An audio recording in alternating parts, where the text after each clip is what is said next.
తిరుమల పరకామణి కుంభకోణం మరోసారి కలకలం రేపుతోంది. పెద్దచియారు మఠం ఉద్యోగి సివి రవికుమార్ పరకామణి నుంచి కోట్ల రూపాయల విదేశీ కరెన్సీ తరలించి రెడ్ హ్యాండెడ్ గా పట్టుబడగా అతనిపై కేవలం 78,000 విలువైన డాలర్లు దొరికాయని పోలీసులు కేసు నమోదు చేశారు. తర్వాత విచారణ అధికారి అతనితో లోక్ అదాలత్లో రాజీ పడ్డ ఘటన మరోసారి చర్చనీయాంశమైంది. టీటీడీ సభ్యుడు బీజేపీ నేత భానుప్రకాష్ రెడ్డి దీనిపై కమిటీ ఏర్పాటు చేసి విచారించాలని డిమాండ్ చేస్తున్నారు.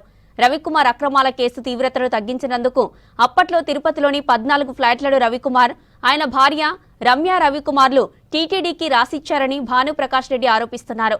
వీటితో పాటు అతని ఆస్తులను అప్పటి టీటీడీ అధికారులు, పాలక మండలి, పోలీసులు తమ సొంతానికి రాయించుకున్నారని, పోలీసుల ఒత్తిడి వల్లే కేసులో రాజీ అయిందని, ఈ మొత్తం వ్యవహారంపై విచారణ కమిటీ నియమించాలని భానుప్రకాష్ రెడ్డి డిమాండ్ చేస్తూ టీటీడీ చైర్మన్ బీఆర్ నాయుడుకు అధికారికంగా వినతి పత్రాన్ని సమర్పించారు.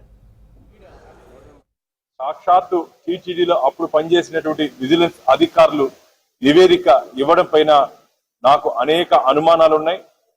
100 కోట్ల రూపాయల పైచిలుకు దీంట్లో టీటీడీ పరకామణి నుంచి దొంగతనం జరిగిందని చెప్పి సాక్షాత్తు రామనారాయణ రెడ్డి గారు కూడా, మంత్రి గారు కూడా చెప్పడం జరిగింది. నేను దాన్ని తిరిగి ఈరోజు ఒక ఎంక్వైరీ కమిషన్ ని టీటీడీ బోర్డు ద్వారా ఈరోజు నేను చైర్మన్ గారికి, ఈఓ గారికి వినతి పత్రం ఇవ్వడం జరిగింది. ఒక ఎంక్వైరీ కమిషన్, ఒక సిట్టింగ్ జడ్జు, అలాగే ముఖ్యంగా హైకోర్టు సిట్టింగ్ జడ్జు, మిగతా దాంట్లో కమిటీని రాష్ట్ర ప్రభుత్వం క్షుణ్ణంగా కానీ పరిశీలిస్తే దీంట్లో అప్పుడు పనిచేసినటువంటి చాలా మంది అధికారుల చేతుల్లోకి కోట్ల రూపాయల చేతులు మారాయని చెప్పి భక్తుల నుంచి అనేక ఫిర్యాదులు వస్తున్నాయి. విజిలెన్స్ ఇచ్చినటువంటి నివేదికలో దాదాపు కొన్ని ఆస్తులు టీటీడీకి బదలాయించడం జరిగింది. అలాగే చెన్నైలో కొన్ని ఆస్తులు టీటీడీకి రాయించడం జరిగింది. ఒకే ఫ్లోర్ లో 18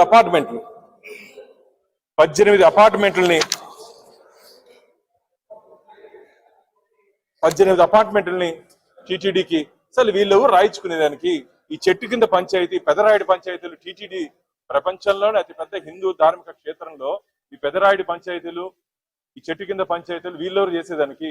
వీళ్ళకేం అధికారం ఉంది?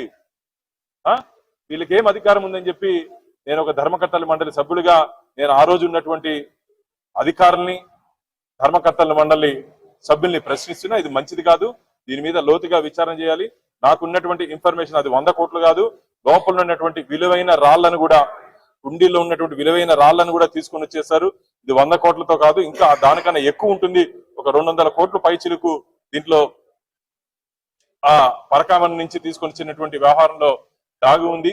దీంట్లో అందుకని ఎంక్వైరీ కమిషన్ ద్వారా దీన్ని లోతుగా విచారణ చేస్తే ఖచ్చితంగా రాబో రోజుల్లో ఆ రోజు ఎవరెవరు తప్పు చేశారో, ఎవరెవరు దీంట్లో పాత్రదారులు, సూత్రధారులు, అసలు దీంట్లో మీరు విజిలెన్స్ రిపోర్ట్లు మీరు కానీ గమనించినట్టయితే ప్రెజర్ ఫ్రమ్ పోలీస్ డిపార్ట్మెంట్ అంట. టీటీడీ మీద ఎవరండి ప్రెజర్ చేసేది? ఇది ఒక ధార్మిక సంస్థ. పోలీసు వాళ్ళకి ఏం సంబంధం? రాజీ బొమ్మని చెప్పేదానికి వాళ్ళెవరు? రాజీ చేసుకోమని చెప్పి టీటీడీ అధికారుల మీద ప్రెజర్ చేసినటువంటి ఆ పోలీస్ అధికారి ఎవరో మాకు తెలియదు.